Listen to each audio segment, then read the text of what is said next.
We're gonna hope that works.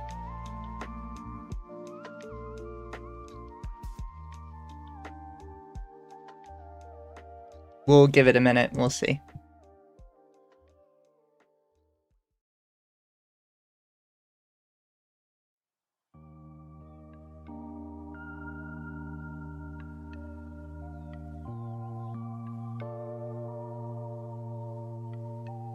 We'll give it a minute, see if the stuttering stopped or not.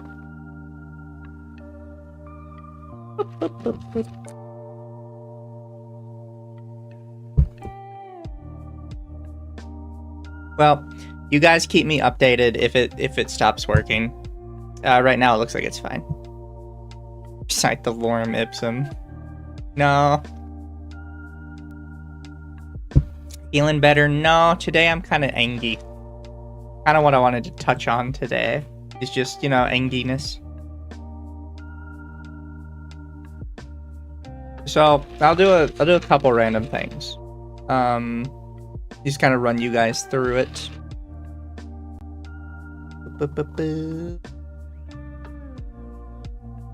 If it pulls up correctly, it does. The first thing I want to bitch about is new Pokemon. I kind of want to bitch about new Pokemon. Because you have to understand, I grew up on Pokemon. Pokemon was like my childhood. So I kind of feel like I have a right to complain about it. And be kind of upset that it's sort of garbage now. So for those of you who don't know, they're releasing a new Pokemon called Legends ZA, which is a continuation of like their Legends series, which was Legends Arceus was the first one, which actually allegedly is a part of the mainline series, is my understanding. Like, this is the new remakes now. Now they are not doing the same remakes as they were used to. They are doing Legends games, which I don't necessarily think is a problem. What's a problem is they suck. And I'm going to die on this hill that Legends Arceus was not good. People gaslit me into buying it.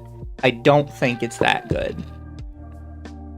I think it's very average at best. It's different, which I guess is good, because they did something different.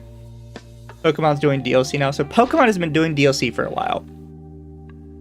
So, to kind of give the history of where we've gone, is Pokemon for years, there were 2 games. So in the beginning, there was 3. There was Green, Blue, and Red. And then there was a secret middle game. And the secret middle game was supposed to sort of combine the elements of 2 of the games and expand on it. And a lot of people would tell you that the middle game was the definitive version. So for the original games, you had the Special Pikachu edition, which that one was kind of based more on the anime. With the first games, it's kind of weird, but it carried over into the second ones. So you would get Gold and Silver, and then you would get the middle version, Crystal. And the middle version had more stuff in it. It had new legendaries in it. It had a more detailed story to it. It added a lot to it. It also moved the story forward. Because originally, I believe originally, it's been a long time since I played Gold and Silver, is one of the areas of the game was just a boring, basic bitch tower. And in the Crystal version, time had progressed forward, and the tower had burned down. And it became like a part of the lore of the tower burning down. Then we move on to Ruby and Sapphire. In Ruby and Sapphire, their middle version did a really good thing. Their middle version was Emerald, and Emerald combined a whole bunch of concepts, including the 2 main evil teams from both games, into one large unified story. It was a really good idea. Fantastic. I might have to pull this up in a second just so I can get it, like, in order.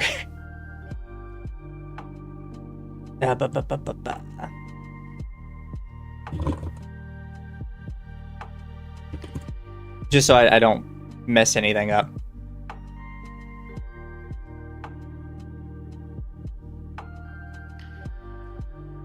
So then you get Diamond and Pearl. Diamond and Pearl continued the middle version being like this big, huge definitive version with Platinum. And a lot of people would argue Platinum is one of the best Pokemon games ever. To the point where if you try and buy a used Platinum version, it's typically around like original retail price or more in some cases. It is difficult to buy a Pokemon Platinum for cheap. Which, I mean, you just get the ROM, honestly. But I didn't tell you to do that. Then you move on to Pokemon Black and White, which I think are my favorites. And I think they're the best. However, they did do one thing that became extremely problematic. And that was, you had Pokemon Black and Pokemon White. Then for the middle version, the big unified version, they released 2 games again. Pokemon Black 2 and Pokemon White 2. And now there was no longer a single definitive version. Now you had to buy 2 games for the definitive version as well. So now a generation wasn't just 3 games, it was 4 games if you wanted everything. That I think is kind of where, despite the fact that Black and White and Black and White 2 were some of the best starter and second and like chaser and follow-up games they have, that for me is kind of like where they started going down. Weren't they just sequels though? Yes, that's what made them good. Black and White 2 were sequels, and it made them very good. The problem is they split the sequel into 2 different games. That was a horrendous idea. And that would continue later, but we're not there yet. So after that, we get X and Y. X and Y were underbaked. However, I would argue every original game was underbaked. And that X and Y themselves were not more or less underbaked than any other game in the series. I will stand on that hill. For some reason, though, Game Freak thought they were exceptionally underbaked. So they just decided, we're not going to release a middle version at all. We're just going to move on. And they just move on. This is probably where they're really hitting their downturn. Because the next thing they release is a remake of Ruby and Sapphire called Omega Ruby and Alpha Sapphire. You guys, if you did not play the original and you did not play the remake, you wouldn't get why this pissed people off. So the big thing with Ruby, Sapphire, Emerald was they had an end game area called the Battle Frontier. The Battle Frontier it was 6 or 7 different places to battle in that all had like unique mechanics to how you battled in them. They were very fun, very engaging. People loved it. It actually gave you something to do in a single player game after the game was over. In Omega Ruby and Alpha Sapphire, you finish the game and you're super excited because they're bringing you to the Battle Frontier. They're bringing you to like this big end game area that when you were a kid was so exciting, was so engaging, had all these different mechanics to it. And you show up at the Battle Frontier, and it's like a Pokemon Center on top of a hill, and there is a little replica next to it of one of the Battle Frontier buildings called the Battle Tower. And if you read the plaque on the front of it, it just says, Battle Tower under construction. And that's it. They drag you out here thinking that you're going to get this huge, engaging in-game content, and it's just not there. Not only is it not there, they smack you in the face with this under construction bullshit. It's like, why? it feels like you intentionally hit me in the face for no reason at all. Also, real quick, because of how Twitter works, I can kind of move myself over here, and then chat can be more visible. But, like, obviously it pissed people off. Like, what did they expect was gonna happen? So after that, for me, that was when I realized that we were just gonna be on a consistent downhill. However, the next game we have, I think, really restored people's faith in it, because it was Sun and Moon. Now, the problem people had with Sun and Moon is it was very story heavy. It had a whole bunch of, what do you call it? A whole bunch of cutscenes, which was very abnormal for Pokemon, especially because they still don't do fucking voice acting.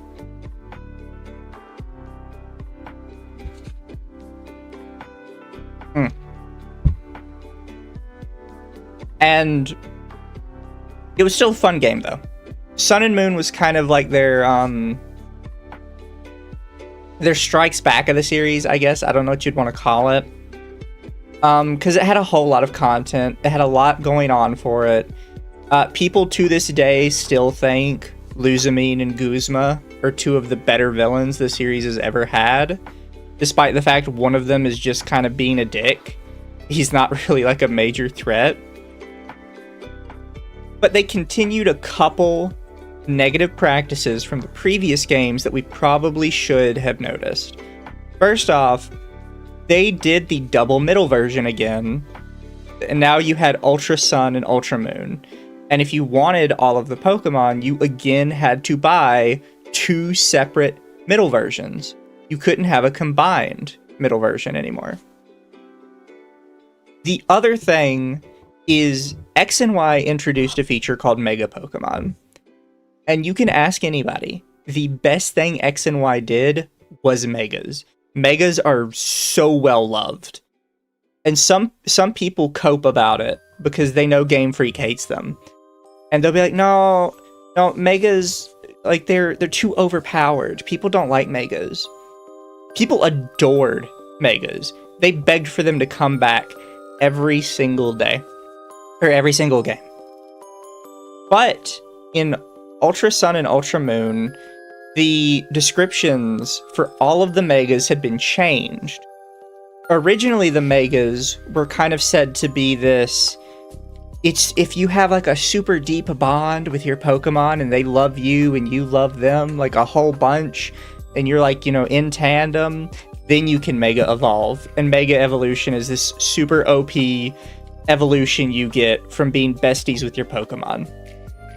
In Ultra Sun and Ultra Moon, all of the descriptions were changed to be like out of a fucking horror novel.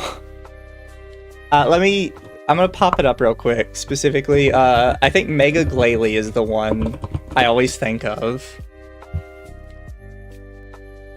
See if it has their description listed. Oh, no, this is the Pokemon website.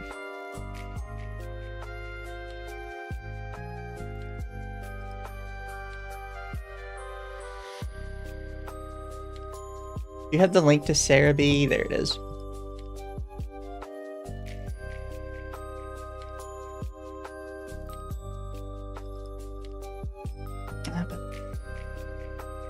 Omega Ruby Alpha Sapphire. I don't want that one. I want... Well, I'll read it from here first, right? So in X and Y, Mega Glalie had a very bare bones description. It can instantly freeze moisture in the atmosphere. It uses this power to freeze its foes. Then in Omega Ruby and Alpha Sapphire, it was changed to Glalie has the ability to freely control ice. For example, it can instantly freeze its prey solid after immobilizing its prey in ice. This Pokemon enjoys eating it in a leisurely fashion. That's definitely more like an animal kind of description.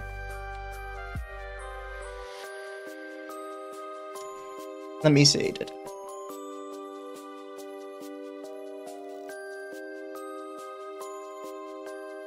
So when we get to Ultra Sun, Ultra Moon, its description has now been changed to The power of Mega Evolution was so strong that it smashed Glalie jaw.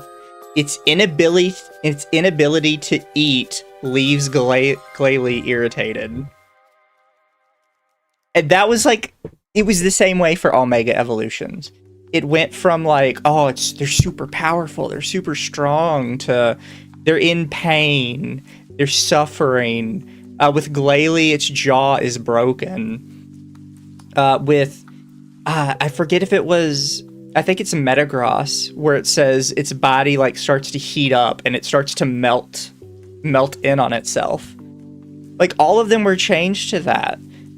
And it kind of created this air that Game Freak really hated Megas. Because after Ultra Sun, Ultra Moon, they would just remove Megas entirely. They were just gone. They didn't want to bring them back. They didn't want to do anything with them anymore. They wanted to abandon the mechanic completely. But not entirely. So Megas did 3 big things, right?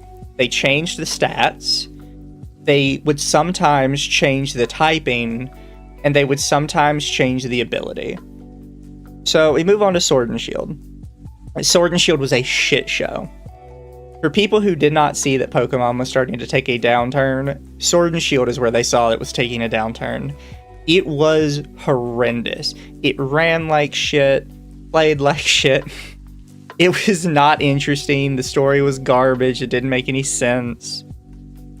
People did not like Sword and Shield. But they introduced a mechanic called Dynamaxing, which just kind of made your Pokemon really big. Some of them got like new looks to them, but for the most part, it just made them really big. And it was basically a big stat boost. So they carried over that from Megas, even though they didn't carry over the Mega themselves. Sword and Shield is also where now we're just doing DLC instead of a middle version, which, I mean, I guess is fair. It makes more sense in the modern age to kind of do that middle ground DLC. The problem is they're going to misuse it. Moving forward, they're going to be like, oh, people pay for DLC really easily. Now we can just not fix the games and do shitty DLC.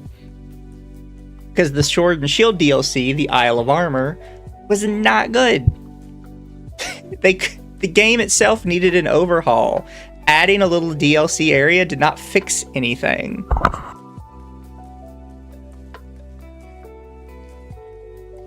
So then we move on to Scarlet Violet, which is technically the most recent one.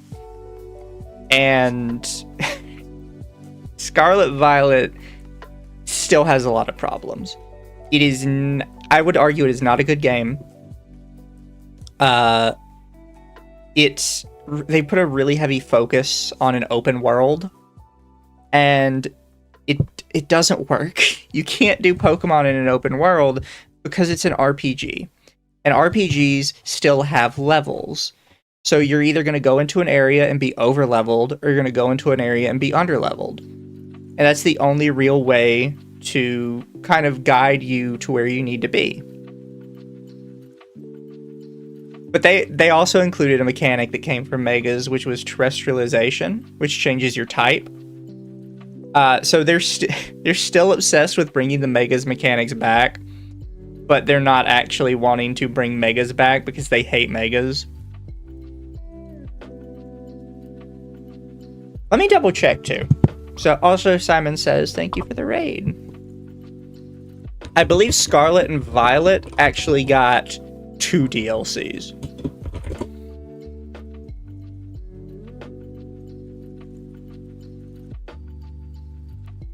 Yeah, so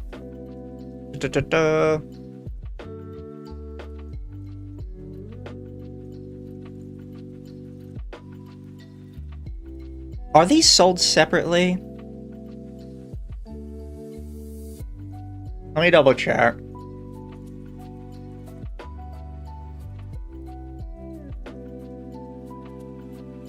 Okay, I don't think they're sold separately. I think they were at one point, but I'm not gonna put my name to that. But it was called the Hidden Treasure of Area Zero. And they had 2 versions, part 1 the teal mask and part 2 the indigo disc. I would just like to say, because I have both of these, teal mask runs like shit. It is so poorly optimized. Holy shit, it does not run well at all. Other than that, I guess it was fine, sort of. Its indigo disc is where I really hate it. Because the only way to get the most out of the indigo disc is you have to play it consistently, daily, with other people. That's the only way to do it effectively. Because you have to do daily missions. And the best way to get points is to do daily missions with other players. It is such a stupid idea. And it's a push they're doing to make Pokemon into a live service game. Sounds like Burnout, not hate.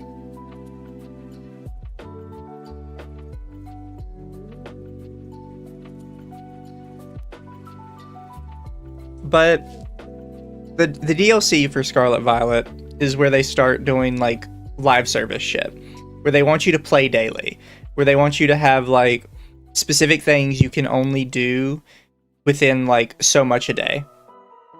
It's really stupid.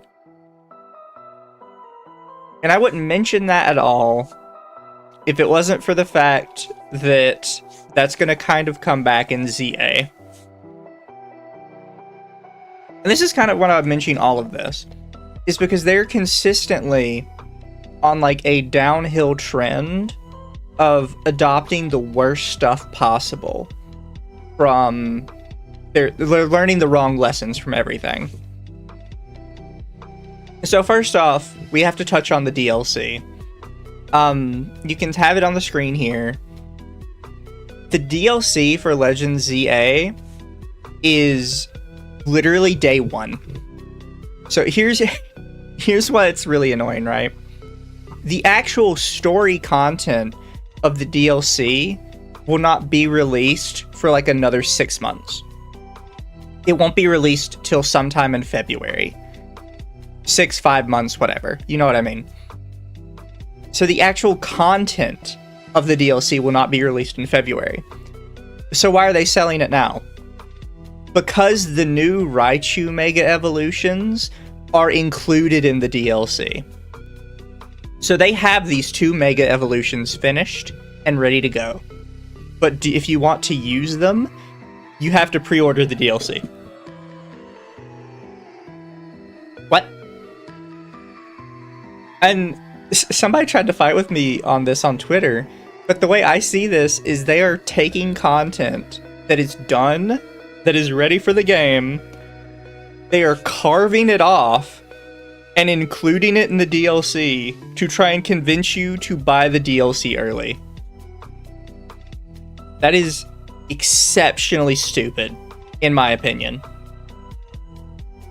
Also, here, give me a sec. I'll see if I can find the actual pictures of them. These Raichus look stupid as fuck, dude.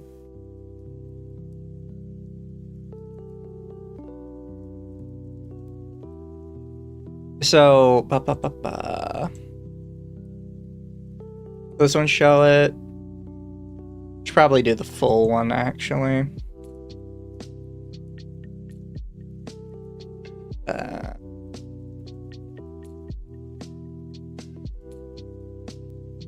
Yeah, that. Let me scoot it back down to where it goes. Here are our Raichu evolutions. This one is in the shape, the one on the left is in the shape of an X, and the one on the right is in the shape of a Y, because X and Y. Isn't it? Aren't they so fucking clever? They look terrible. I hate them. First off, Raichu does not need 2 Megas to start with. Like, people already criticize them for giving Charizard and Mewtwo 2 Megas each. Giving Raichu 2 Megas is dumb. But if you want them, you have to pay for the DLC for it. That is how that works. So I already don't like them personally, but that's not all.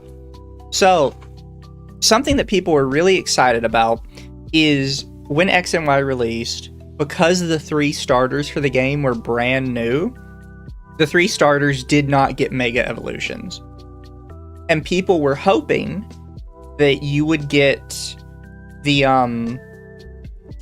Mega Evolutions for them in a later game, but then Mega Evolutions got canned and we just stopped doing them, so the Mega Evolutions for them never came. This time, they are making Mega Evolutions for them. However, they are blocked behind seasonally playing the online competitive mode.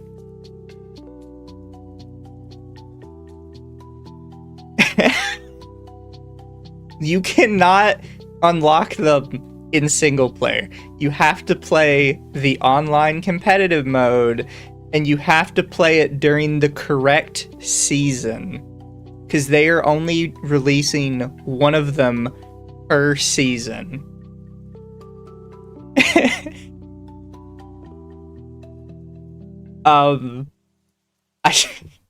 It's so dumb. Now, for some people, they're like, okay, how much do I have to play? We don't really know. They're like, okay, well, maybe I just have to log in, play one match, and then I get it. Maybe that's true. However, in order to play the online competitive mode, you have to purchase a Nintendo subscription. So now, you're forced to pay for something else in order to get this. And if you want all 3 of them, that means you have to pay for it for at least 3 separate months to get each one. Why?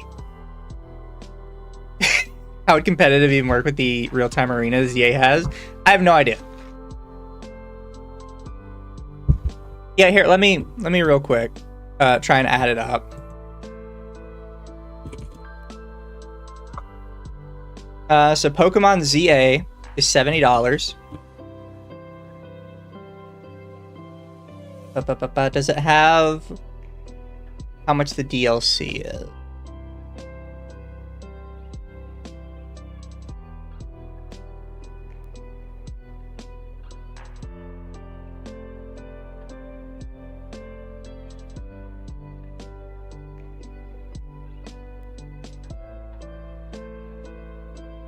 I don't think they have the price for the DLC yet.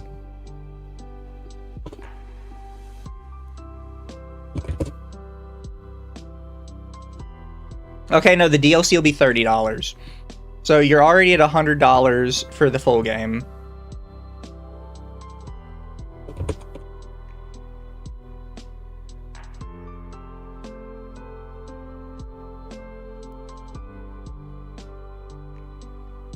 And then if you want a month membership of Nintendo Online, it's $4. So if you want everything, it's $112. Default.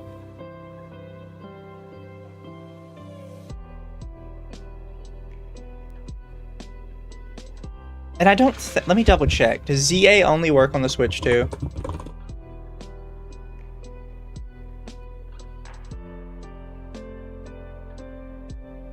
Looks like it runs on the Switch 1, so. 112 in total? Yeah, 112 in total.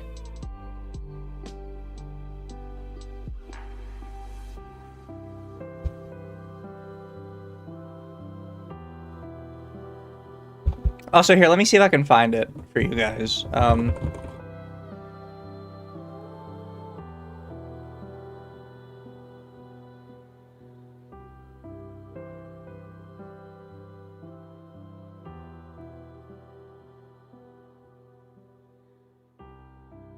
Does nobody have, like, just a normal list of them?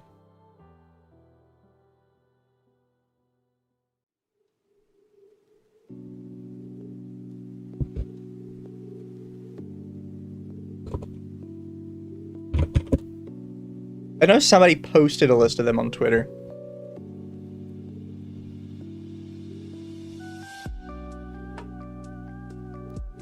Maybe I'm better off looking up an article for it.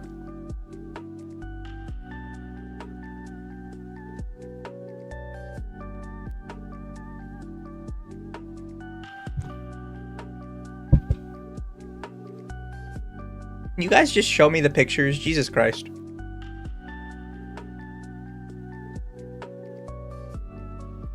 Okay, here's an article that has them, I think.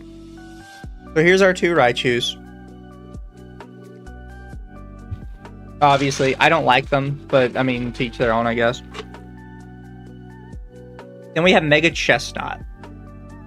I'm gonna say this, by the way, and I'll just go through all 3 of them. Mega Chestnut, Mega Delphox, and Mega Greninja. So I have to say this because I do not think these are worth it.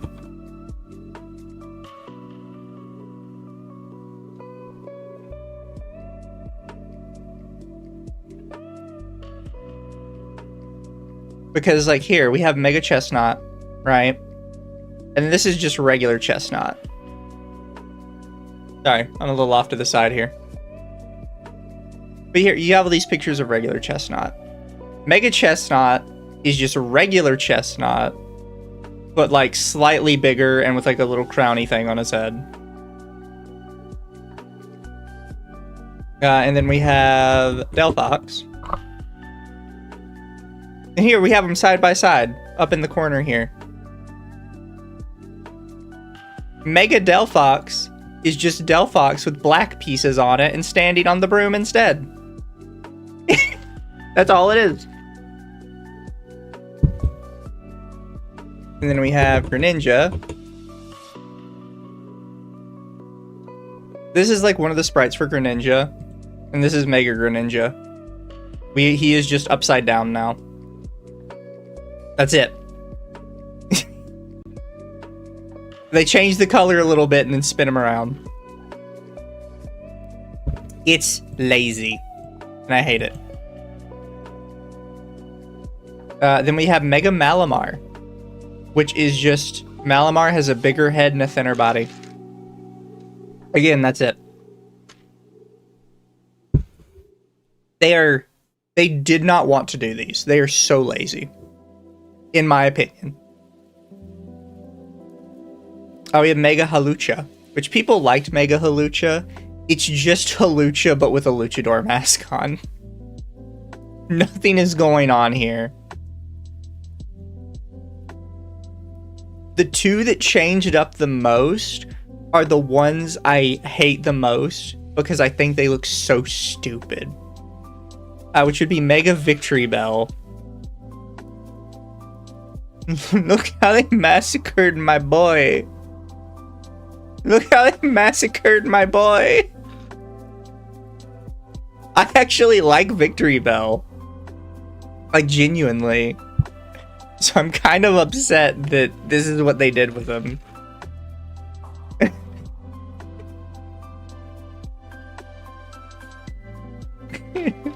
They massacred my boy. And the worst, the absolute worst is the first one they announced, which is Mega Dragonite. Because it's just Dragonite, but they put wings on his forehead. It's so stupid. I don't care what anyone says. This is dumb. It's just Dragonite with the wings on his forehead. And you can even see his regular wing is still here. Ugh. He's so dumb. I don't understand. Like, holy shit. There's gonna be a fully new game or a remake remaster. Here's the fun part. It's not even a full remaster. They took X and Y and they are going to put you in one city from X and Y and you are not going to leave it. You are being put into the main city of X and Y and that is it. That is the whole game. Just the one city.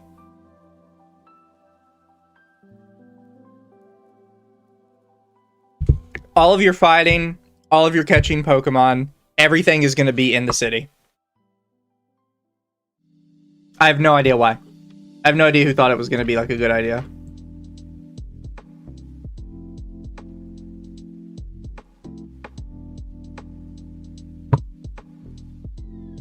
Waiting for Black and White remakes. It's going to be Black and White Legends. Like that's what it is. The Legends they've let me see if I can find the picture.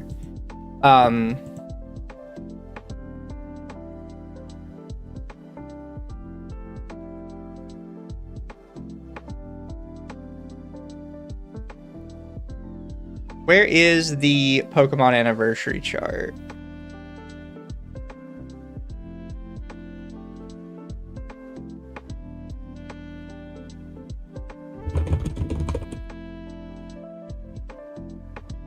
Because Pokemon released a chart that it was like for their anniversary or whatever, and it was what they considered all of their mainline games. And they put Legends Arceus in that chart, which means from now on, the middle version remake is going to be a Legends game.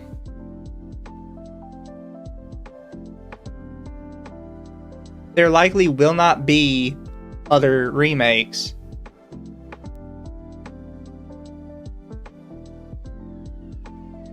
The last one was Diamond and Pearl. That's the thing. The Diamond and Pearl one was done by an outside company. It wasn't even done by Game Freak. And for some reason, they asked them to do Diamond and Pearl and not Platinum, which is why that one flopped.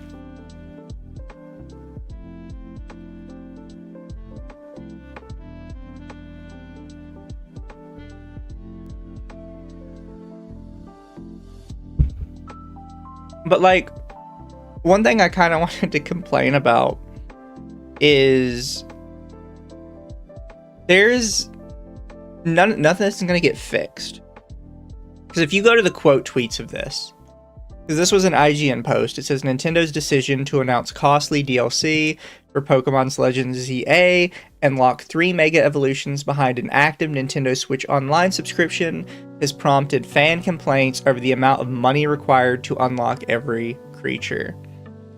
Which, yes, right now, confirmed, if you want every Pokemon, it's $112. For just like very small minor additions. But if you go to the quotes, I can't read his. You have some normal people. Pokemon games shouldn't have DLC. Put the content in the base game or don't make it at all.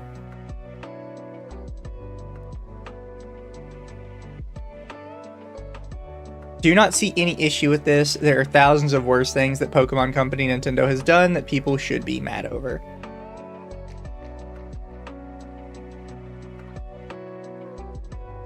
Where are the big creators that I saw earlier? Did they delete their tweets?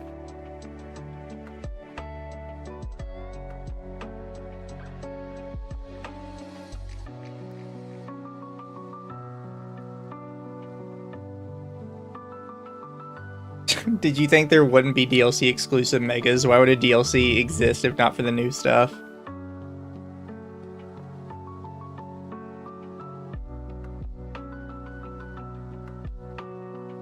I'm fine with DLC because from past games we know it's going to be a complete game with a smaller, basically sequel that's going to be good. Plus it's only 1 DLC, not 2, so chances are it'll be way bigger than any of Scarlet Violet's. The Kalos Megas are just stupid. That's Cope.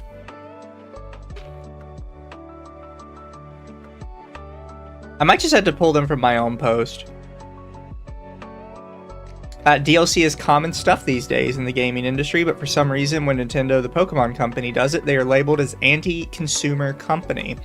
I prefer to be informed of a DLC ahead of time. I am paying 10 USD per year for Nintendo Online as well.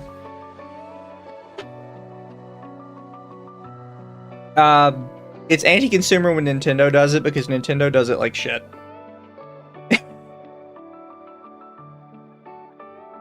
Like, that's the stupid part. I see a lot of people in the replies of this mentioning the Direct in the replies of this tweet. I kind of want to show the Direct. Would I get in trouble if I showed the Pokemon Direct? One sec. Not wrong button. I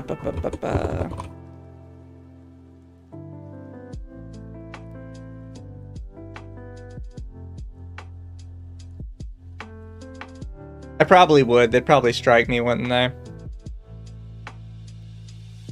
So I'll tell you guys. So the Pokemon Direct for Nintendo included a very minor amount. Tons of people streamed it. I won't chance it. A very minor amount of new content for Pokemon Legends ZA. And then it streamed an event for one of their Pokemon mobile games. Another event for another one of their Pokemon mobile games. Another event for another Pokemon mobile game.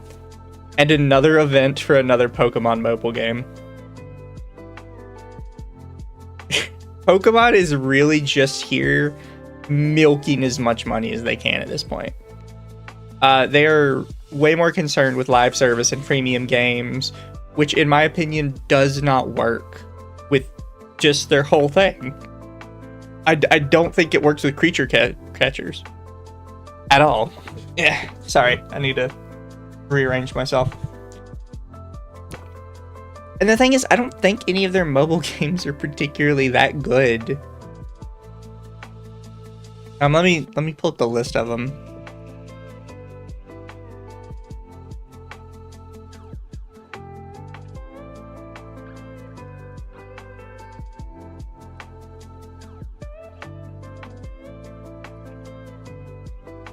Is Power World the same? So the big one everybody knows is Pokemon Go. Everybody knows how Pokemon Go works, what Pokemon Go is. You go around in the real world and you catch Pokemon, yada yada. Pokemon Go kind of died a little bit because of two big reasons. If you live in the country, there's nowhere to go for Pokemon Go. Because Pokemon Go relies on landmarks in order to get Pokeballs and stuff. If you live in a city, you don't have to leave. Because the more people around you, the more Pokemon spawn. And the more places around you, the more landmarks you have. So if you're in a city, you don't have to walk anywhere. You just immediately have everything from the comfort of your house. But if you're in a small town, you can't go anywhere because the nearest Pokestop is miles away and Pokemon don't spawn because no one's near you. So you just end up in this situation where it's just not a good game.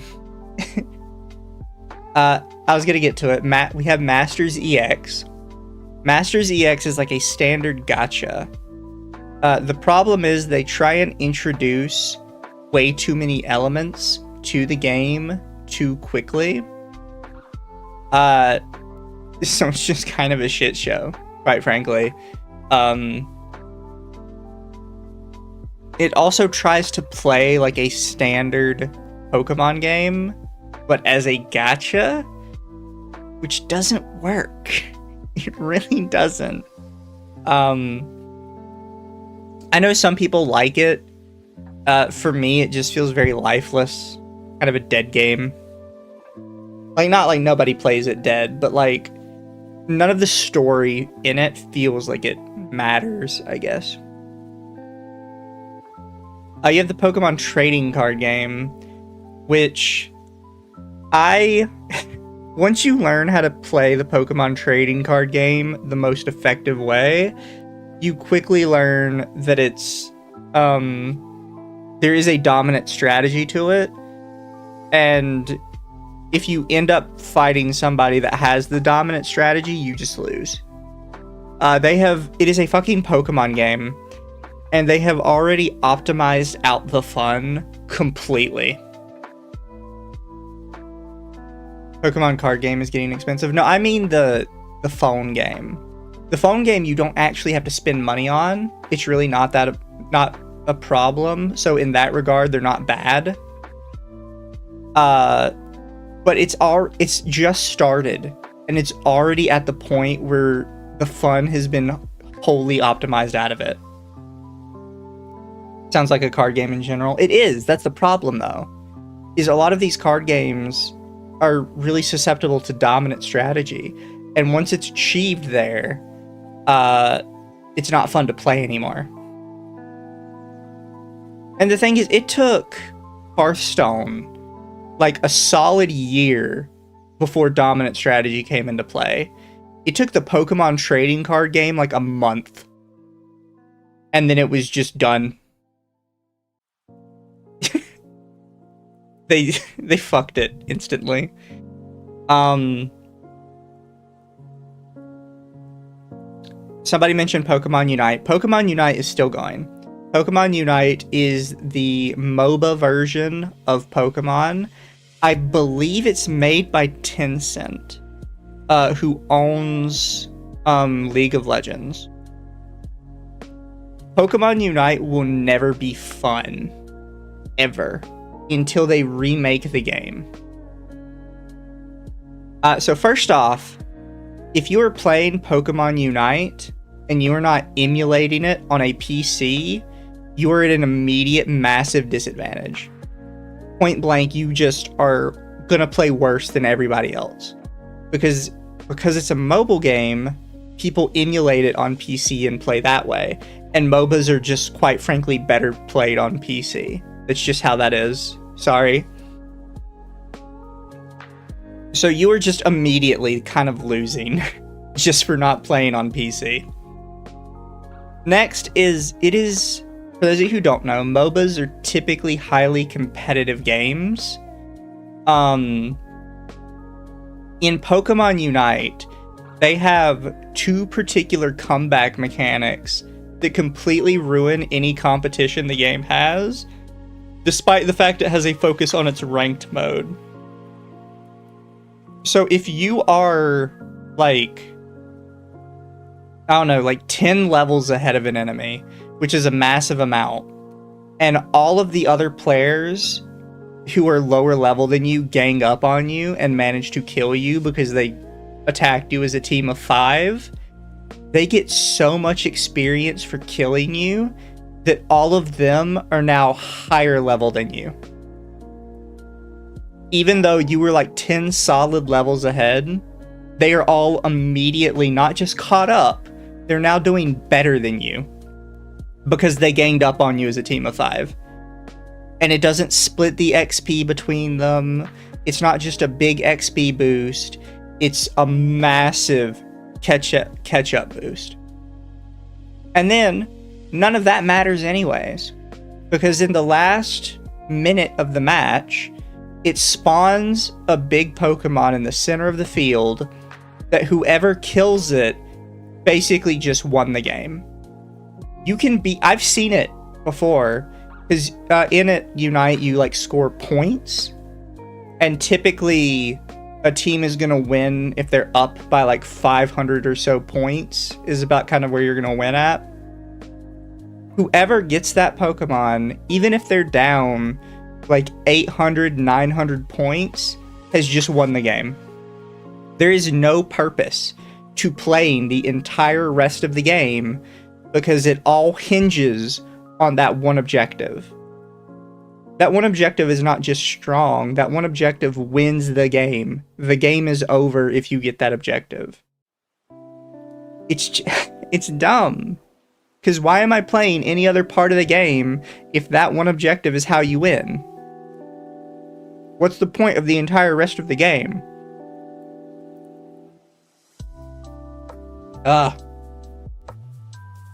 And then somebody mentioned Pokemon Cafe Remix. I have personal beef with Cafe Remix. because I was basically promised a new Pokemon Troze. It is not Pokemon Troze.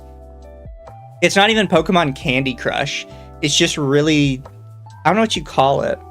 Because you connect pictures of Pokemon faces, and when you connect up a bunch of pictures in a certain time limit, it poofs them all out of existence and you get points for it.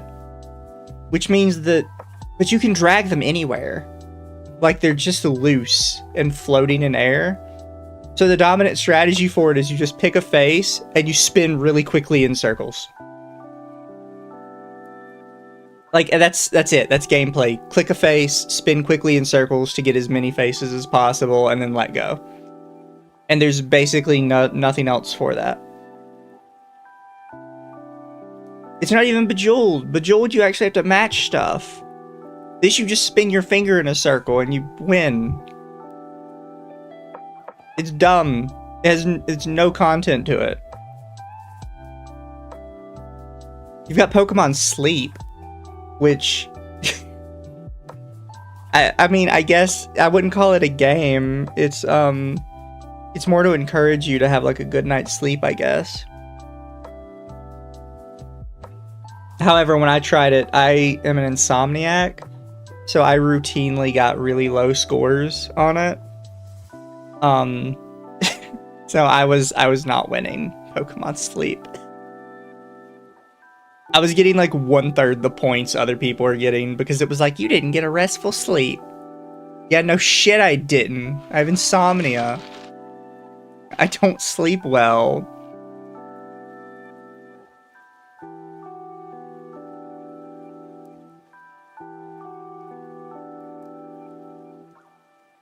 Sounds like a skill issue. Fuck you. I have to take melatonin tablets just to sleep. Fuck Pokemon Sleep. I don't know. At the end of the day, I'm just irritated with how Pokemon is just where it's at right now. I think it's really stupid. And here, I can make it into something positive, I think. Ba-ba-ba-ba.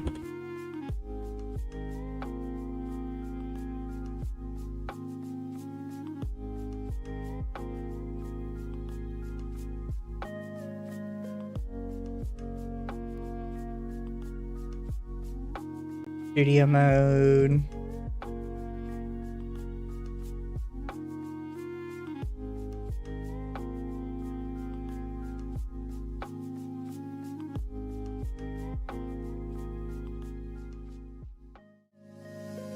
Here we go.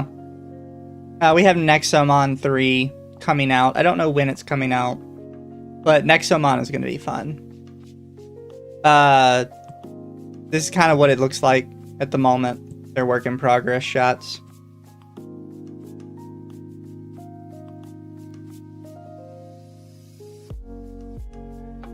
If you have not played them before, I would highly recommend the other Nexomon games. They're actually really good, genuinely.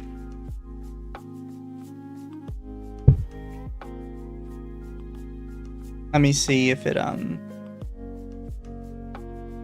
Extinction is technically the second one. It is amazing. I think it's a fantastic game.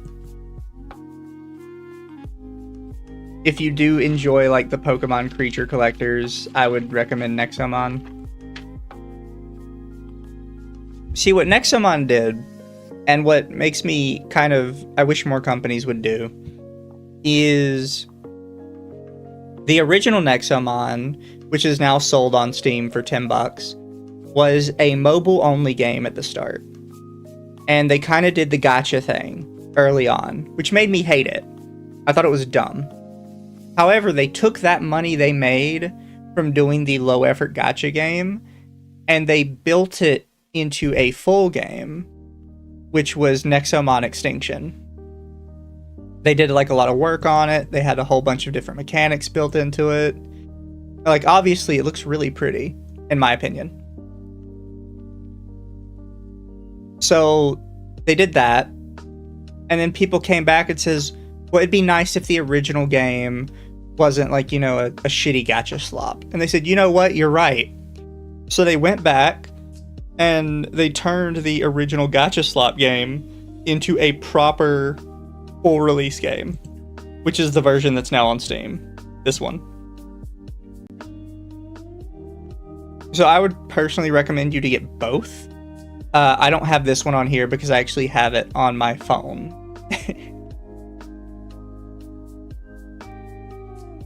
But you get like a really good story in Extinction, so I would highly recommend it.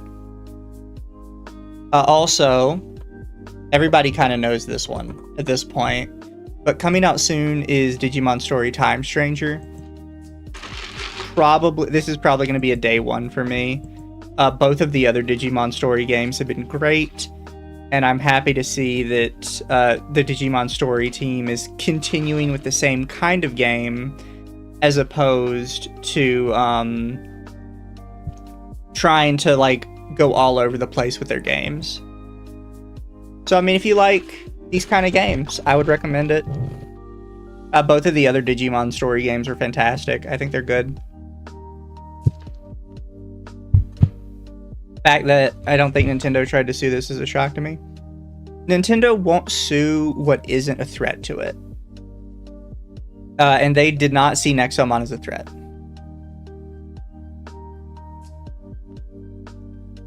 Another one that I think is coming out here, let me... because I have it already. But I have the, kind of the pre-release version. I have Ova Magica, which is kind of like Stardew Valley meets Pokemon. You can kind of see the Pokemon inspiration for sure coming through it.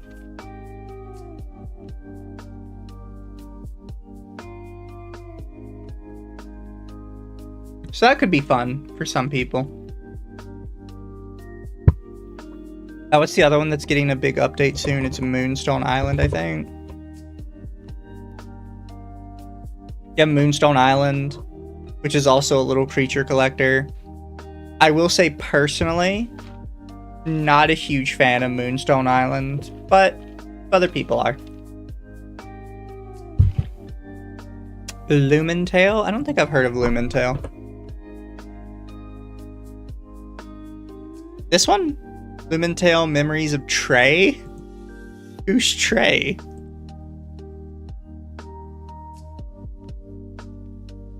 Ah, 2.5D.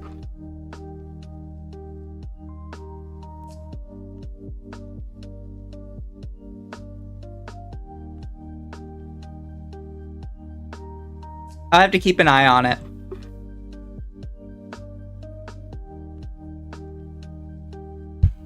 That's a maybe for me. Oh, what's the other one?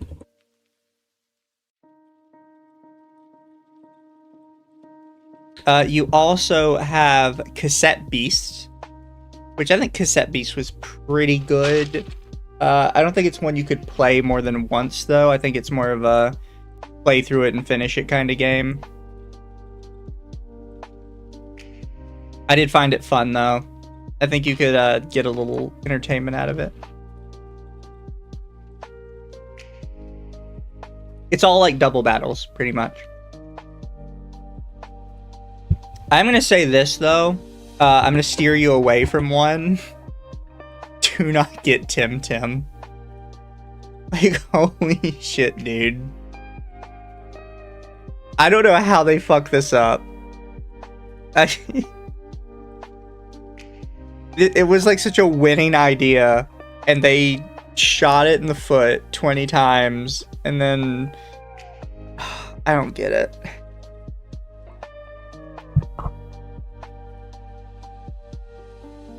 So Tim Tim, when it hit full release, went up to $45 for one. So you have a buy-in price of $45. And then it has a battle pass. As soon as you log into your $45 game, there's like, so would you like to buy the battle pass too? It's like, sorry, what? And what makes it worse is their updates are basically never adding new Tim-Tims. They're adding new clothes. In your monster catcher game, you were simply choosing not to add new monsters, even though you have turned it into a live service product. If you're going to do a live service monster catcher, you need to add monsters. That's what you have to do. You can't add clothes and shit. Nobody cares about the clothes. It's a monster catcher. They want the monsters. Tim, the one that has a PETA-like organization and buys your monsters. God, so I have to complain about that too. So in Tim, if you want to make money, you have to sell Tim-Tims. And that's basically the only way for you to make money. But in order to sell Tim-Tims, you have to get to like the 3rd island in the game.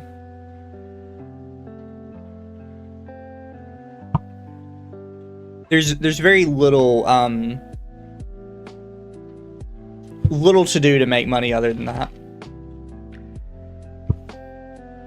It just makes it annoying. Like, it was fine at the start, but they got so money hungry so quickly. Holy shit. What did somebody else say? Koromon? I actually have Koromon. I would say Koromon is also a good one. Koromon is obviously a lot more the traditional old Pokemon type game.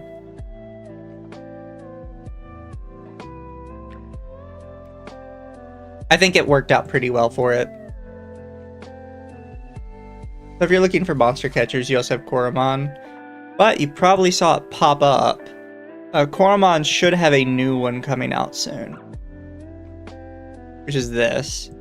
Not sure if I would like this as much. Because it's more of a roguelike thing. As you can see. But I mean, some people are into that.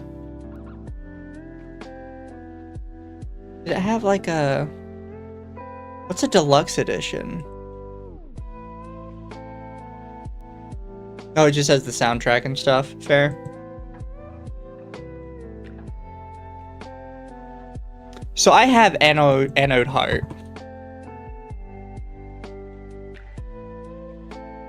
I would maybe recommend Anode Heart for a one-time playthrough. After that, it just gets kind of annoying. Like, some of the mechanics are kind of iffy.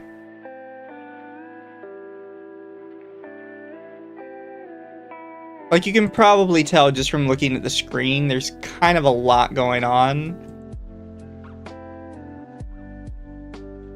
Does it have, like, a picture of the breeding thing?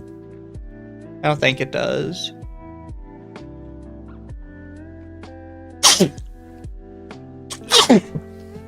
I'm sorry, chat.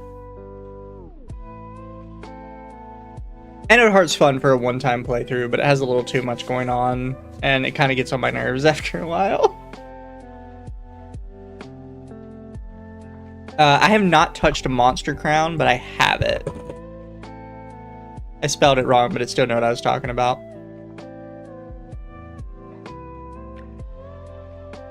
You have to kind of really like the old style, though. That's the only reason I haven't touched it, because I'm not huge on, like, this really old look. What was the other one you said? Ceralim Ultimate? Are you sure you wrote that wrong? Or wrote that right? Or maybe I spelled it wrong? There it is. This I've never heard of.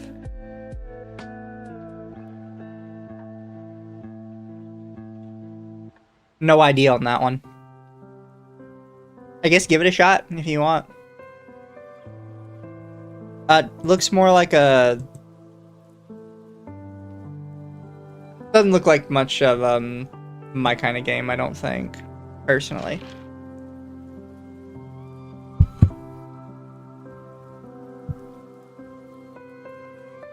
But, either way. You know, there are some good, like, monster catching games out there. You don't have to play Pokemon. I think there's plenty of options. People just need to, like, look, kind of. But I'm gonna talk about something that might get the video demonetized if it's not already from me complaining. People are very upset about this Femboy Fuda game. It's Femboy and Fuda House. And everybody's mad at it for one reason or another. So this is one I highlighted just because I think this is dumb and I'm tired of us having this fucking conversation. Fudas are not trans. Fudas do not exist in real life. And femboys are not trans. Femboys are just guys that like to be feminine. I'm tired of us having this discussion every couple months about like the femboys and the fudas are somehow offensive to the trans people. One is something that purely exists in fiction and is by definition a sex object, and the other is just guys that like to look cute. I'm tired of people whining about this. Trans community got butthurt about it. Trans community is one group that got butthurt about it. There are 3 groups that got butthurt about this game. And as you can see from the picture, this was on Steam's front page. Because a bunch of people bought it. I think it's actually in the top 20 most sold games right now. A bunch of people bought this for some reason. Don't know why. I mean, it looks fine, honestly, for a not safe for work game. And it's not super expensive. I think on sale it's like $13. But I don't know why so many people bought it. I heard that some YouTuber told his fans to buy it as a joke. Because he wanted to see if they could get it to the front page. I don't know if that's true or not. I just heard somebody say. So let me see, because I have another comment from the other side where I was kind of upset with it.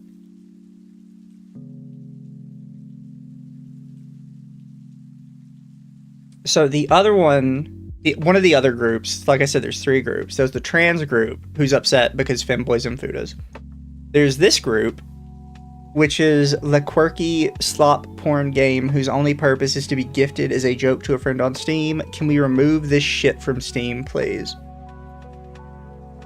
It was the people that were like, oh, this showed up in my recommended. This is super bad. It needs to be removed.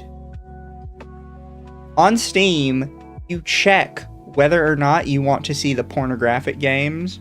If you are checking on for that, and then bitching that you're seeing the pornographic games, that is strictly a skill issue. Also, good night, Mr. J. Have a good one. This was more of a complaint from like the quote-unquote right-leaning people. I think it's super dumb. If you don't like it, scroll past it. It's... You are very stupid to care this much about it. Just leave it alone. All you have to do is not look at it. There's not too much to say about those. This particular group of people ended up having like a lot more fighting back and forth of I don't want to see it, I do want to see it, yada yada. Stop asking for more censorship. That's not going to help anybody. It's just going to make more problems. And I don't have an example of the third type of person, because they kind of got intermixed with the other 2. But the other big complaint people had was that it uses AI. And I might be able to go to the page and pull it up without showing anything not safe for work. Let me double check first.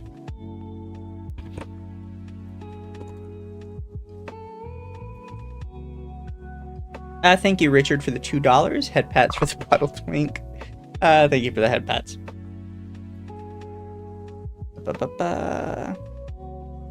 Yeah, there we go. I can show this bit. So you can see it on the bottom here. AI generated content disclosure. The developers describe how their game uses AI-generated content like this. Character designs are created manually by artists and writers, but we use AI to speed up the drawing of details. We also use AI to speed up the drawing of backgrounds and H scenes. AI is not used to generate content directly during the game. What I am guessing this means is they're using the AI to get like overall poses, and then they're actually redrawing over it. I kinda don't care. A lot of people seem to really care. I kinda don't.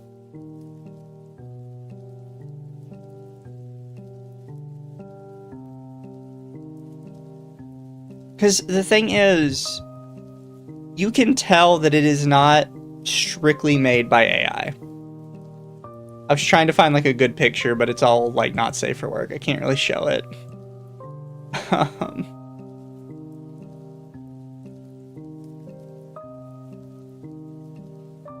Oh, there we go. I could show this.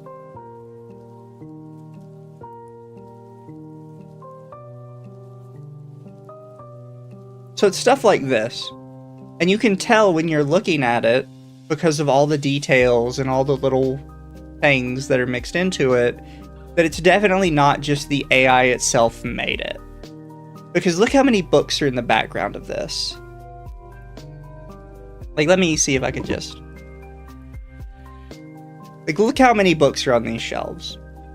If you tried to do AI for this, none of these would look like this. There'd be lines crisscrossing all over the fucking place. It would have no idea how to correctly draw this. That's just how AI is. They might have used it to kind of make the overall scene, but they definitely went back and they redrew over it, which I think is kind of how you're expected to use AI.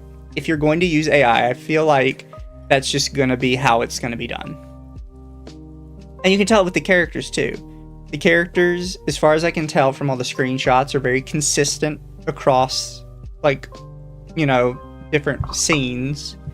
They're not just randomly generated. Their hair is very consistent as it goes over. Like, everything about them seems consistent enough that if the AI was used for anything, it was just the pose. Have the AI give you a template, essentially? Yes. That is what I think happened. Which, for me, that doesn't bother me. Like, you can tell looking at these that these were probably not just the image the AI spit out. They're too high quality. They're too consistent across screenshots. And they get too many little details correct that AI just can't do correctly. Like, I don't care about the AI. I don't think it's a valid complaint. It does not bother me at all. Like, just point blank none, I don't care.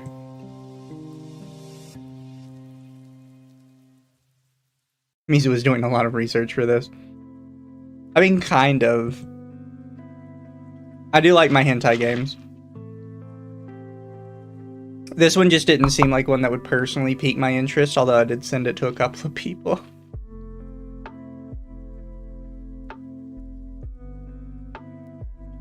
Too distinct a style to have been only generated by AI. Exactly. Like, at some point, just get over it.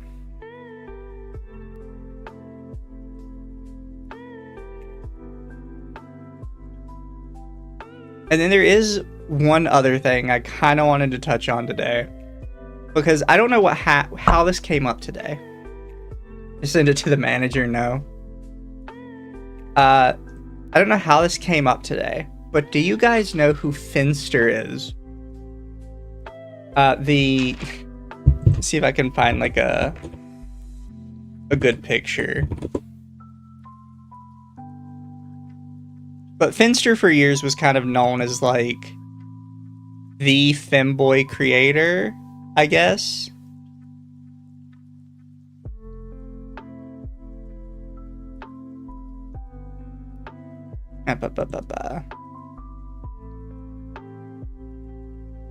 So it was this one. Finster for many a moon was kind of known as like the femboy. If you kind of wanted to point to like a femboy creator, you'd point to Finster. So I don't know why this came up again today, but Finster was being talked about again today. And some people started bringing up some stuff that Finster has done in the past that apparently is not very good. And some of them I knew. For instance, Finster, I'm 99% sure that one of his close friends that he would regularly hang out with, at the time he was hanging out with them, was a confirmed child predator. And people tried to call them on it, and they just basically ignored people saying it, really. Somebody says they eventually transitioned. Yes, they eventually said they're not a femboy anymore, they're actually trans. Actually, wait, let me see if I can find it. Because I do know why he was back in the news again today. It was his weird post about invading female spaces.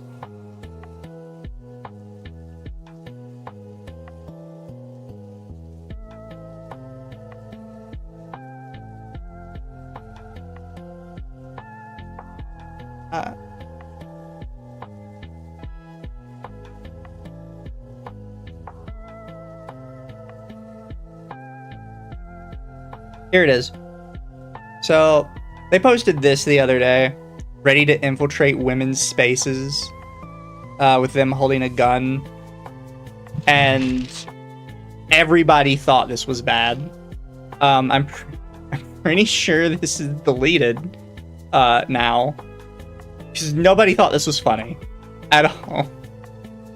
For obvious reasons, no one found this funny. And it caused people to start talking about old stuff from Finster. And I got to see a video clip I had never seen before. And I don't know if this is also a bad joke, or if this is a real story of something he did. But it makes me uncomfortable. I've talked about this before, right? I'm uncomfortable when people joke about doing objectively bad things. Once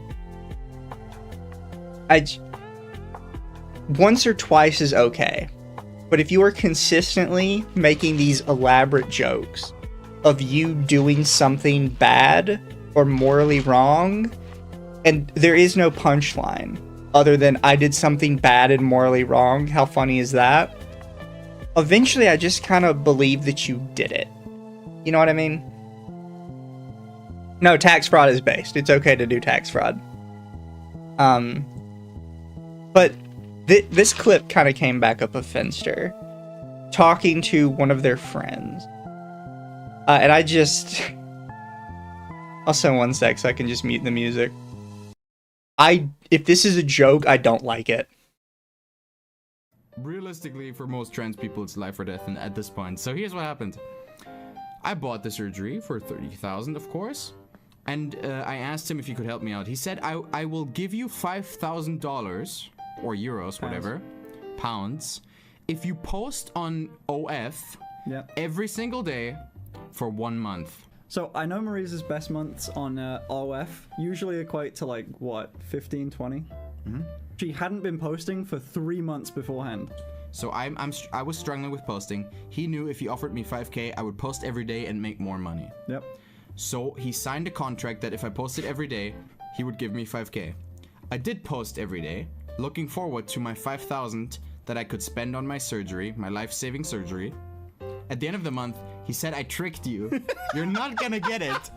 He said, you're not gonna get it. I said, you signed a contract. He said, you're not gonna get it, but I made you money regardless because you posted. He, to this day, thinks he was doing me a favor because technically, through manipulation, he made me money. Which, yeah, he manipulated me into post. He manipulated me into posting, which did make me more money at the end of the day. But he still broke a signed contract. He doesn't owe me the money anymore because I asked him, hey, can you help me out? Because my accountant is trolling me at the moment.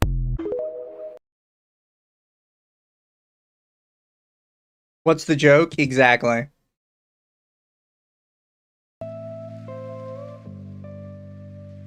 Wait, what's the joke? You manipulated your friend into posting nude photos of themselves on OnlyFans for $5,000 for a surgery, and then you just didn't give them the money?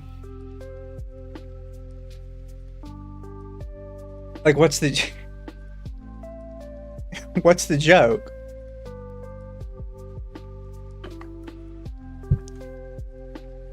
It sounded like he retold a story. That's the thing.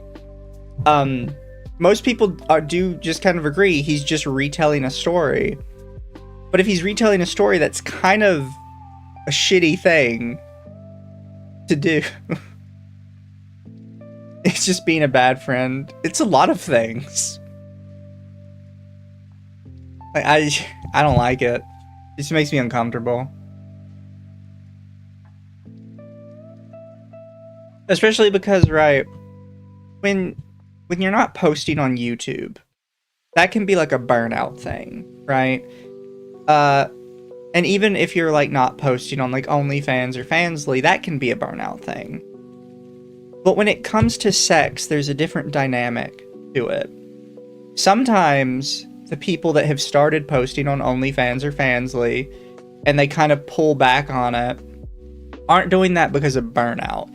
They're doing that because they don't like it. They feel uncomfortable doing it.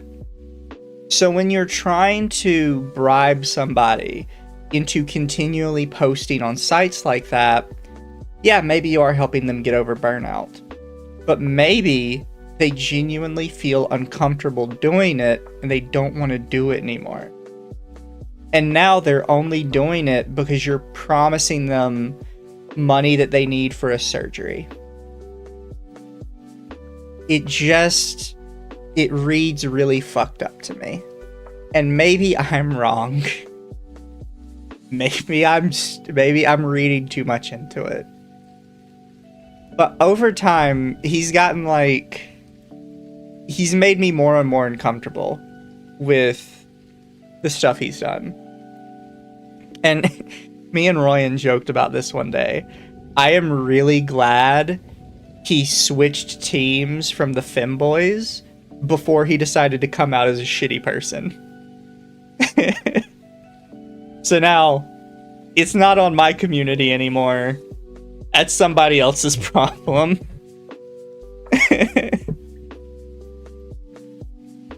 I still don't like it though. It makes me uncomfortable. I feel like I'm in a weird spot where people can't just be like, this large creator does stuff that makes me uncomfortable. Without everybody being like, it's just a joke, they're just having fun, they're just friends, yada yada yada yada. Like, no, I don't think it's cool. I don't think the way a lot of the people in these other communities talk to each other is cool. A lot of them just come off as like really predatory and offensive. But I don't know.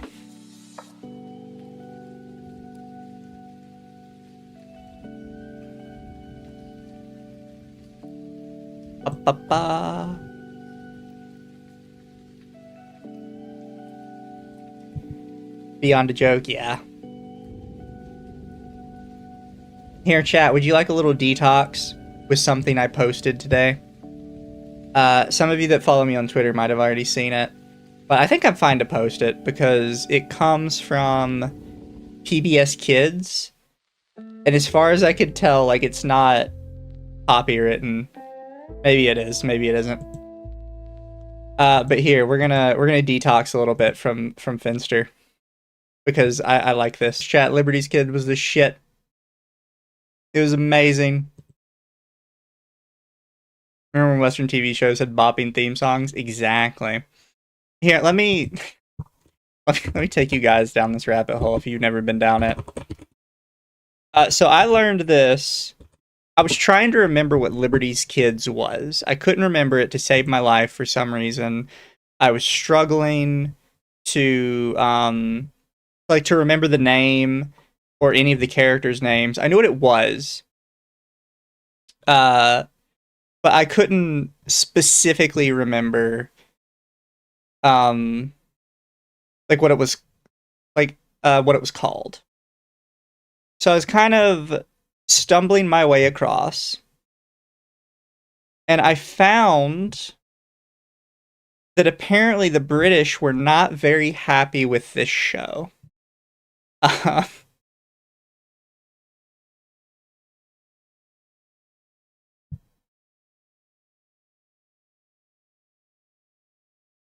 So here's one of the reviews for this.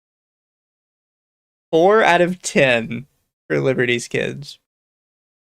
As a history buff from a young age, I first watched Liberty's Kids mainly out of curiosity.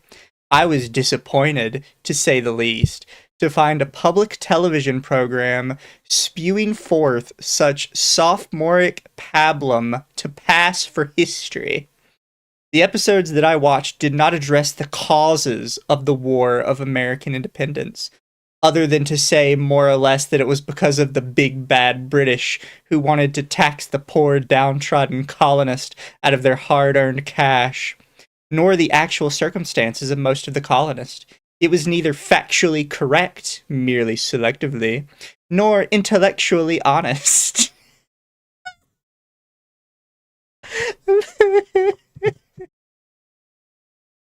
Wonder why the British don't like an American Revolution show.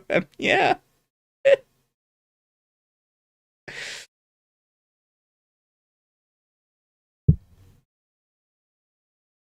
Firstly, the war was fought as a direct result of a treaty that the British made on behalf of the colonists with the various Native American tribes that allied with the French during the 7 Years' War. The Proclamation of 1763 recognized native claims to land west of Appalachia, which many colonists chose to ignore. Instead, they preferred to encroach upon native lands and murder the rightful owners, then protested when British common law made objection. The Stamp Act and the Sugar Act were granted more immediate causes, but the discontent over taxes fed off prior discontent over the proclamation. The war was a rebellion, and as most rebellions are, the war was messy. It caused a great deal of suffering among many colonial communities, more so among those still loyal to the crown, and even more so among the Native Americans that found themselves being dragged in. A notable player in the Northern War was the Mohawk Nation of the... I can't fucking pronounce that, I'm sorry. You should have an easier to pronounce tribe name like the Cherokee or the Catawba. Led by Joseph Brant, but Brant seemed not to warrant mention being a Native American, nor were the tens of thousands of colonists that were driven from their homes either by force or by circumstance to Canada, to Britain, and to the West Indies throughout the war and after. The representative of the Loyalists on the show was an elderly English lady of means, perpetuating the stereotype that the Loyalists were on the whole reactionary, well-off, and out of touch. More disturbing to my mind has already been touched on by a previous reviewer. It doesn't help kids understand the motivations and the mindsets of the British, preferring instead to make them the Empire of Star Wars, wanton, callous, and cruel. In the historical school of Mel Gibson, naturally, it's always a simple battle between us, the good guys, and them, the inscrutable, inhuman bad guys. Come on, folks. Give kids some credit for intelligence. They understand more than they let on. They can understand a few moral complexities, such as there certainly were during the War of American Independence. Shows such as Ghost Rider and Mr. Rogers' Neighborhood that taught social responsibility and, yes, critical ethical thinking are far more valuable than this pap. Come on, public television, have some class. Girthy banana for 2. Gonna buy more fireworks for next year's 4th. You should. Always get more fireworks.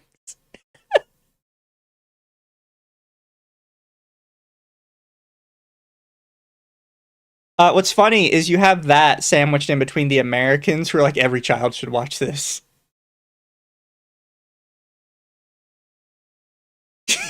I love these horrible anti-British nonsense. 1 out of 10.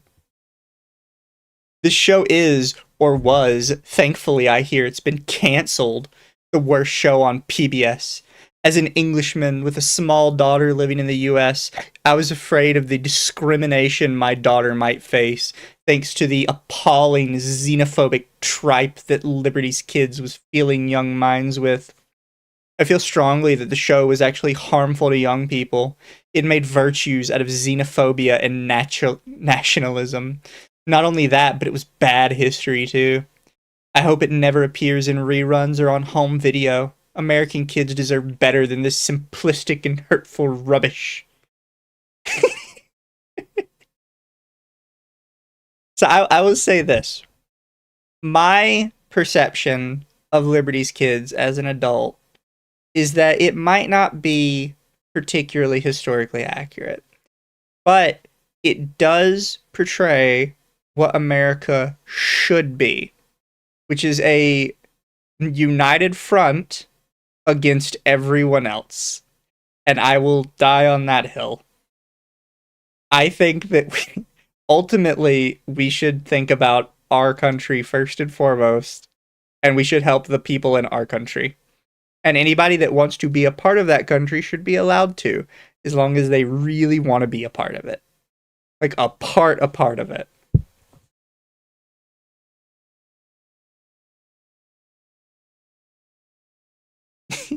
I fucking love the British posters. I was somewhat incredulous. And I don't think they gave like a specific review amount. When I watched this for the first time, I really don't know that it would be possible to create a more insidious piece of programming. The fact that it's shown on PBS astounds me. The show is being promoted in a user-friendly format so as to slip in the most sugary manner possible down the throats of our children. So that in itself should be a bad sign, regardless of the message, which the show carries as a payload. The fact is, the messages the show gives off and the stereotypes contained therein are reprehensible and represent the worst bigotry possible. The Americans characterized are portrayed as either old and wise, Franklin, or young and well-intentioned, most of the rest of the regular cast, and all of them are good, intelligent, ethical people. The British in the show, one whom is played by Michael York, a highly talented thespian educated at Oxford, fall into such depths as Dark Planet and this. A Patrick Stewart of poor fortune with a streak of Pierce Brosnan are portrayed to the greatest extent possible as mean-spirited, callous, and capable of dreadful things. They used bigot back in '03, the British did. The fact is, regardless of whether stereotypes are true or not, such portrayal is not appropriate in this day and age, especially given the, quote, special treatment now endured by the United States and the United Kingdom. It should be possible to make a more mindlessly anti-English pro-American show, but this hasn't been put together mindlessly. The intention of the show is quite deliberate, and it is, as stated, to slip messages like these quietly into the supplicatory, nurturing television watching of young next generation Americans, the messages of which they will blithely and unthinkingly assimilate as parts of their own ideology.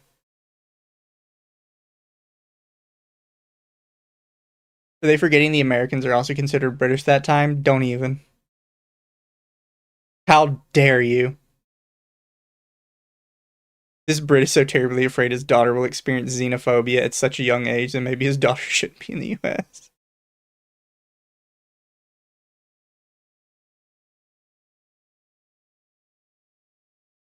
Do we have any other angry ones?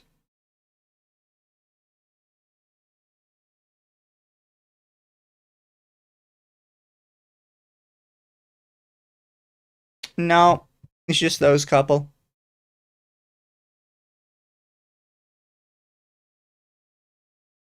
I find it funny that it upsets the English types. Like, properly upset them too.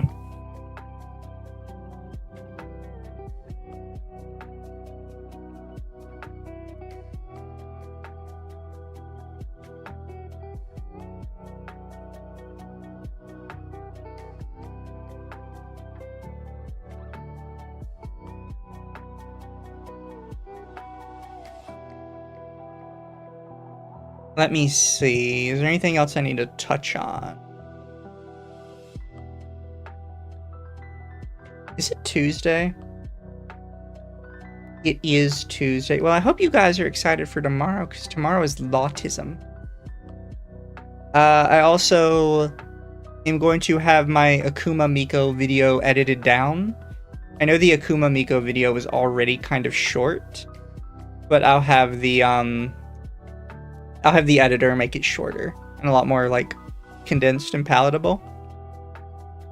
But there's one thing I wanted to say before we left. So, because somebody mentioned it earlier and I'd already seen it.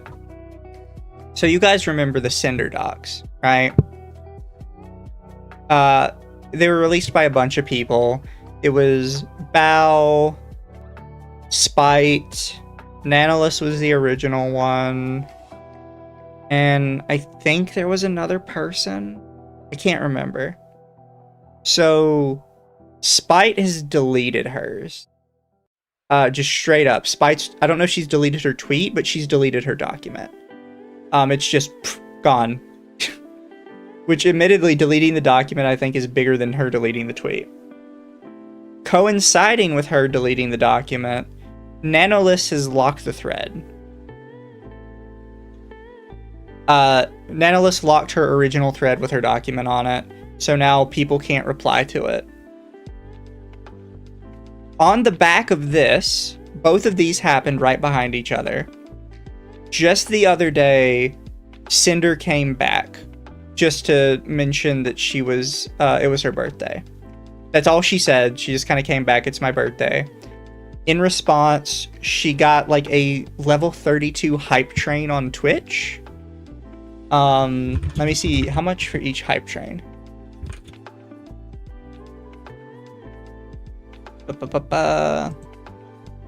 Hype train guide. That have like the specific amount.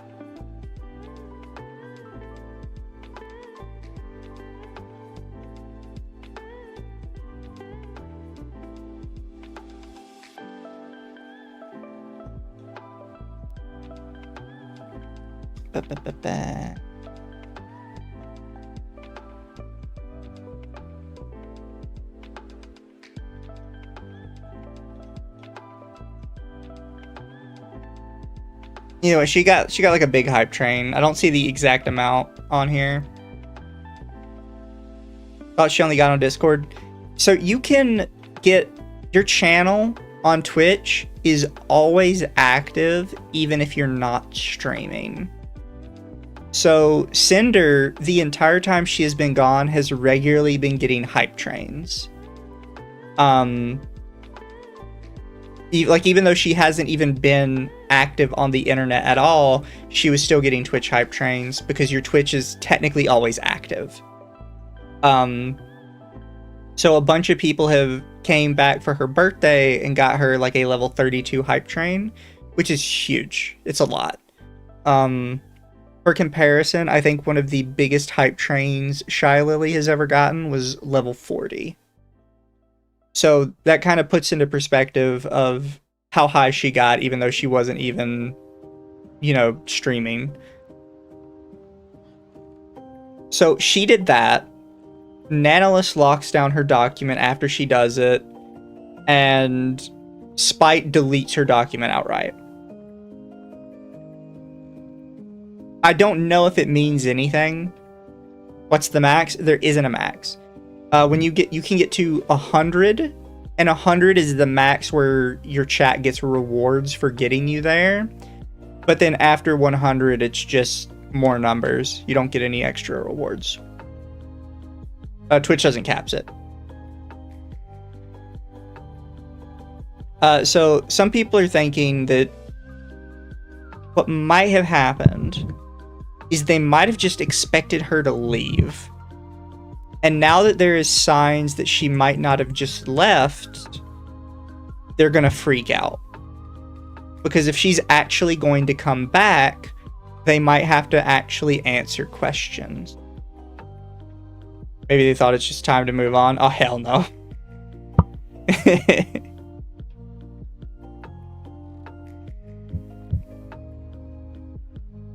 they thought it was time to move on, they wouldn't say anything about it at all. Or they wouldn't do anything about it either.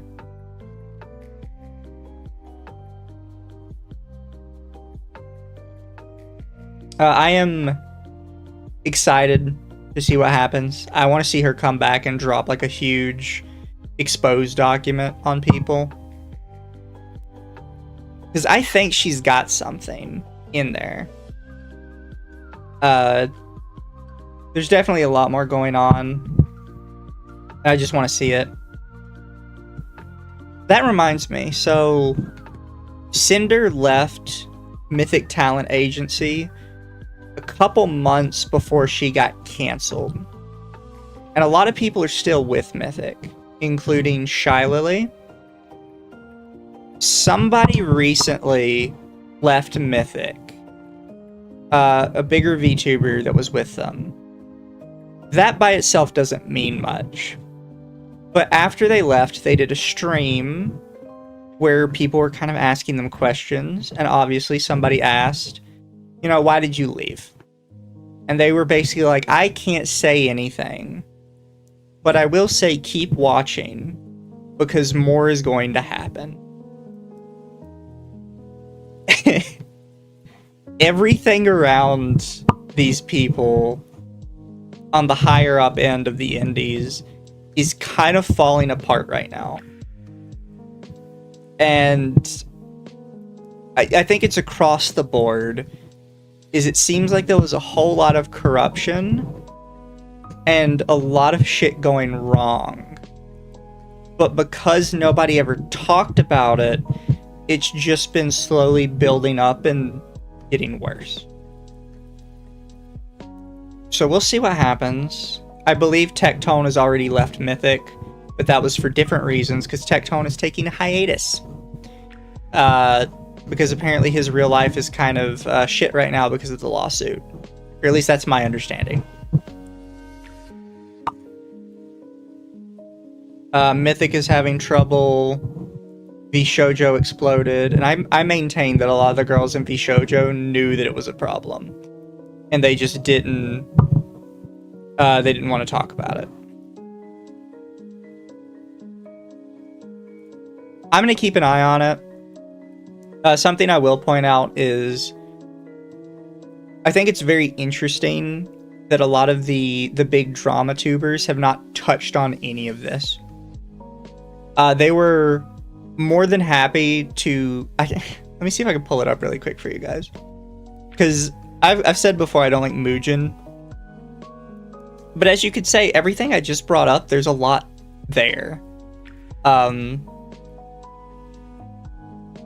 Like, we still have to wait and watch and see what's going to happen. But a lot of that has legs, and a lot of that's huge. So what did the drama VTubers decide to bring up? They decided to bring up that girl that said an artist copied her. And that I covered within like 5 minutes in the middle of a No Man's Sky stream because it's a fucking nothing burger. And they try and say about it, a VTuber tries to publicly bully a small artist under the false pretense of plagiarism, and it horrendously backfires. At that point, a simple apology would have solved things. Instead, she decides to speedrun ruining her reputation in under 24 hours. All she said was, I feel so bad that their adoptable model looks so similar to mine. Which, yeah, they're kind of a dumbass for doing that. But like trying to do like, oh, they're trying to publicly bully the smaller artist over plagiarism. Shut up. They got absolutely shit on within 5 seconds and locked their shit down. Like, you know what's a more interesting story than her saying that? All of the bigger VTubers that were saying that she needed to die over it. And that's why I really get annoyed with a lot of the other drama content creators. Because they don't care about the story. They care about who's winning. She lost. So the most interesting story for them is asshole accuses artist of plagiarism, gets karma. But the better story, the real story underneath that is person makes stupid mistake, community heavily overreacts and starts threatening her. That's the actual story under that. But you don't talk about that. You don't care about that because that doesn't make a good story. I think it does make a good story, but that doesn't make a popular story. The popular story is to just shit on her with everybody else. And I don't like that. And that's the thing, like, that's where people get mad at me. I had an annoying fat Canadian the other day try and say that I pick sides based on specifically on what's unpopular because I'm a contrarian. And no, I pick sides based on like who I think is the lesser evil. And in this case, I think she's kind of a dick. But she's the lesser evil to all these people trying to threaten her over it. She said something dickish, got her ass reamed out, and then people couldn't let it go. People, like, they couldn't stand the idea that she was already ruined. They had to personally be the one to ruin her. They had to personally be the one to get her to destroy her account. And I don't think that's cool. I think that's kind of shitty. I've said it before. I really don't think we should be trying to run people off the internet unless they're committing like actual crimes. And I feel like that's a fair take. But everybody else is like, no, I should be able to decide what makes a person bad. I should be able to decide what to take a person out with. I don't know. It just annoys me.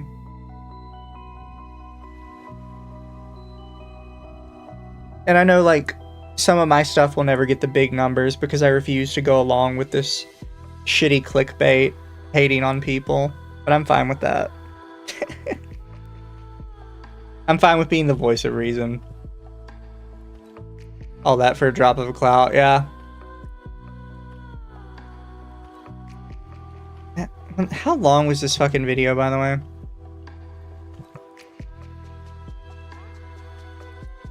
$20 minutes. There's like 3 tweets, by the way. Just so we're clear. There is one from her, there's one from the artist, and then there's a second one from the artist.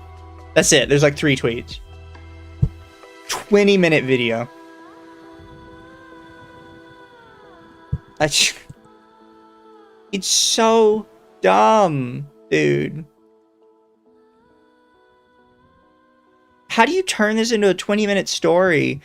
I didn't just cover her. I covered her tweet, both of the artist tweets, and like 50 tweets from other VTubers in the middle of my stream. Didn't even take up 10 minutes. Scrubbing through his video, he really is just taking her tweet and the artist tweet. So I don't know how you turn this shit into a 20-minute video.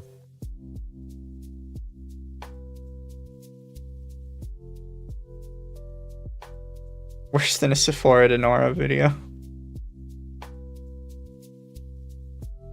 Look, that's the thing I can give, like, Rev and other creators like that. Like, yeah, sometimes I feel like they stretch out content on a tweet for too long, but at least they make, like, 5-10 minute videos.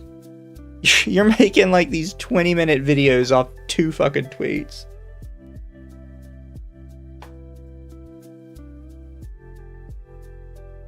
I don't know. Why does he mention Cinder? What the fuck? One sec, I have to hear the start of this. Why are you mentioning Cinder at the start of this video? Kind of look similar. These comparisons would start being a common occurrence and would create drama more often than once. But here's the thing, no matter how big you are as a VTuber, no matter how much influence you have in the community, if you publicly call out someone for plagiarizing your design, for copying you, without having very concrete proof, then you will always receive heavy backlash. More recently, we saw this happen with the apocalyptic Cinder drama, where she actively sought to sabotage another VTuber because she blamed her for copying both her design and personality when she literally started VTubing before her. It was ridiculous. Okay, this is a lie. Just so we're clear, he's talking about spite. This is a flat-out lie. Cinder did not accuse Spite of copying her. Spite accused Cinder of copying her. And Cinder's artist came out and showed that Cinder's artwork had been in development before Spite's by at least a month. I don't know why you're using this as a jumping off point of your video when it's just a lie. You just made this shit up. I feel like you just used it so you could mention Cinder in the video. That's the only reason you did that. And the thing is, look at this. 373,000 views. 24K upvotes. Immediately lying at the start of the video. That's the thing. Big creator just says something and everyone just believes it. It's a fucking lie. I hate it. So annoying. Holy shit. Also, just so we're clear, he also says that Cinder tried to sabotage Spite. Cinder is never accused of trying to sabotage Spite. Cinder is accused of trying to sabotage Bao and trying to sabotage Silverveil. Cinder admits to trying to sabotage Silverveil. Didn't say anything about Bao, but when we got further context on the Bao, she likely never tried to sabotage Bao. That was probably just Nanolus being a moron. So they're just mixing in stuff to like make the live work better. I hate it. This is why I called out Penumbral, because you get these people that don't read shit, and they don't issue corrections, they just keep repeating their lies over and over, and everybody believes them. If nothing else, add something in there like, I think this happened with this. Like, at least add in the I think. And then add at the end, like, correct me if I'm wrong sort of deal. At least do that. You should have most of this information down pat to start with, but at least have that. But you don't. I've said it before, I don't like Mugen's videos. I think he gets so much wrong. I don't like Mugen, I don't like Alara.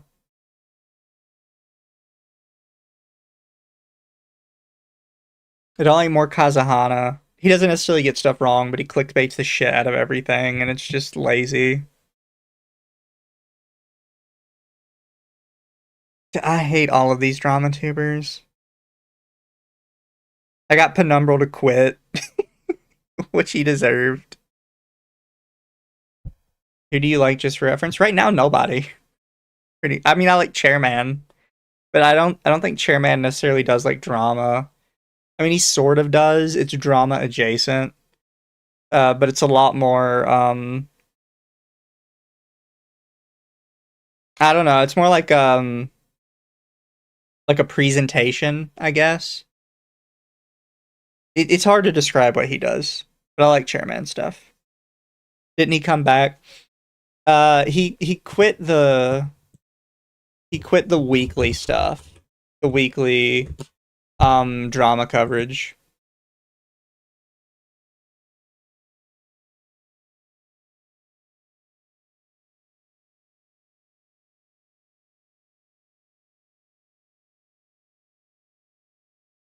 This is what his channel looks like at the moment. Yapping, weekly yapping, Pokemon Arceus, Peak, Pokemon Arceus, yapping, Expedition 33, modded Terraria, yapping, a lot of Clear Obscura, yapping. When is the last time he specifically did news?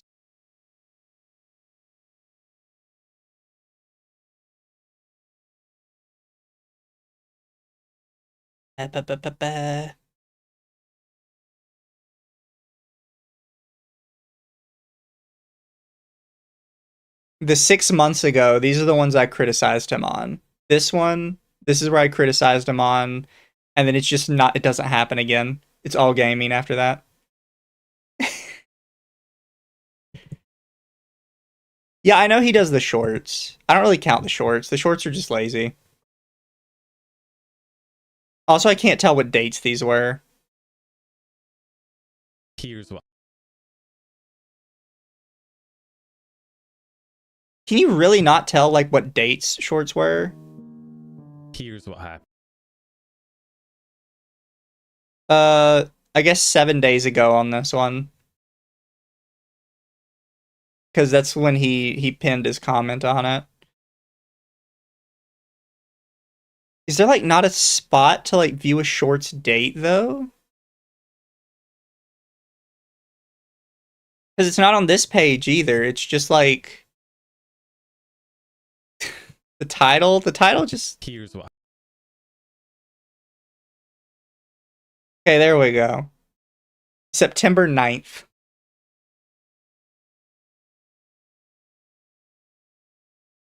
Here. I hate here's what shorts. happened in VTuber. Here's what. I hate shorts so much.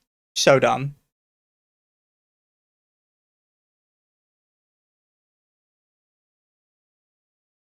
But yeah, he doesn't do the big live streams anymore. The last one was when I criticized him, and then he just stopped. This was his response to me. Sort of response to me.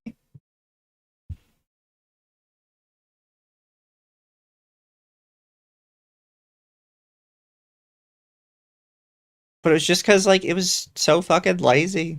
Content was not good.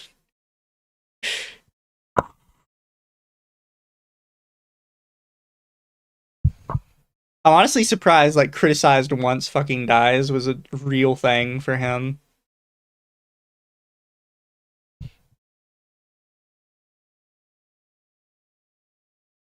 Especially considering like I'm still a small channel. He has 145k subs. Like realistically he should have beat the shit out of me and he just didn't.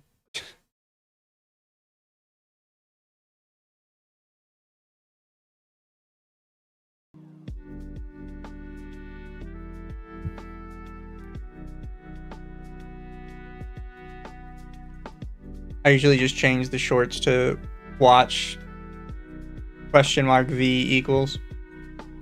There. I just hate shorts in general. I don't like it. Sub count don't mean anything. I mean, yeah, technically.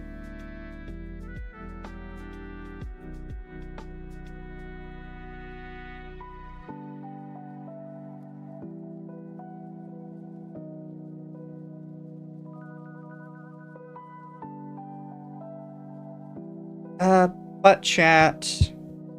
I'ma send you guys away. Where can I send you?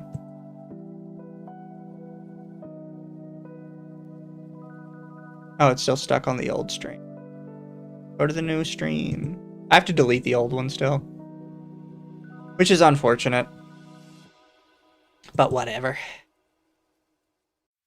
Anybody I follow streaming right now? Oh, you know what? I'll send you to Pippa.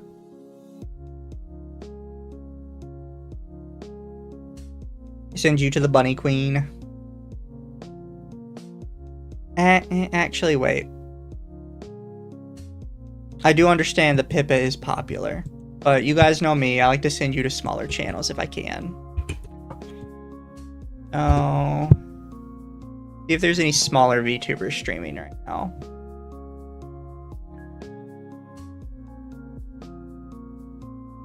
Fucking Uki Violetta is streaming right now. I could send you guys to the racist.